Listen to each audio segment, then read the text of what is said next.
one volatile stock today was Belgium's Solvay.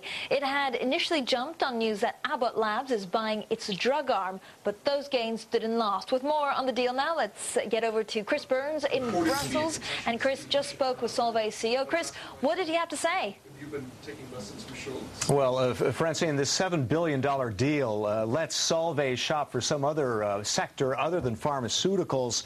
Solvay executives decided that the drug sector was just too costly to compete in. Think of these mergers that there have been just this year. Merck buying Schering-Plough for $40 billion, Pfizer buying Wyeth for $68 billion. That's just too big a league for Solvay to compete in. Solvay CEO says the deal is also a way for Abbott to expand geographically. I believe it's completing very well their range of product.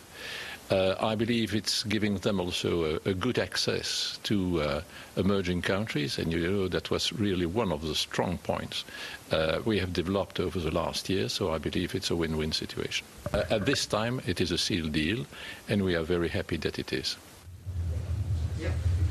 Okay, well, a win-win situation. Solvay is a global leader in soda ash. That's an ingredient for glass and other construction materials. Those are being sold in some sectors that have been really hurting, like the auto sector and building sector. So they've got to look for some kind of an anti-cyclical company, and the drug sector was very good for that.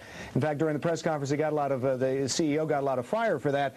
Well, he said that they're looking at all kinds of sectors. As I asked him, well, what about fuel cells, for example? He said, just the fields are all wide open. He won't be nailed down on what he's going to look for. Here's what he said. Well, but there I believe we are really speaking very long term.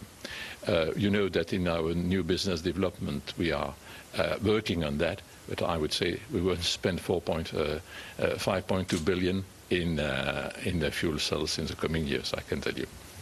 Organic electronics? Well, I wouldn't make any hypothesis about the future. First step is to secure and to finalize the deal. It is a lot of work, and I won't spend a penny before I have the money in my pocket. And I pressed him. I said, well, isn't this a buyer's market? Shouldn't you be buying something quickly? He said, no, we're going to take our time and look. I guess he was showing a poker face there. Another face we're watching right now is Jean-Claude Trichet, the ECB president. He's still speaking at this hour before the European Parliament. I'll have some more details on that later. Francine. Great. Looking forward to it, Chris. Thank you so much. So Solvay is selling its pharmaceutical business. Normally, you'd expect investors to like that sort of news, but they did at first. Then Solvay suddenly did an about-face and started to fall. Why? John Dawson has 3 reasons. John. Yeah, all three, Francine. Yes, in fact, falling as much as 5% at one point, off the lows now for Solvay, but nevertheless, the reasons are, first of all, the shares have been rising significantly, about 38% in the last 2 months since this deal was first mentioned. Therefore, you can argue better to travel than to arrive. The second reason, I'm going to show you in a minute, but certainly the third reason could be the price wasn't high enough again, and that ties in with the second reason, which is, are they selling their golden egg, the best business for Solvay? That's the question. Look at this. This shows you, in fact, the share price. You can see, back to my first reason, you see rallying since the end of June, July, really ticking off there, 38%. That shows you perhaps, again, that the rally ahead of the experience was one reason.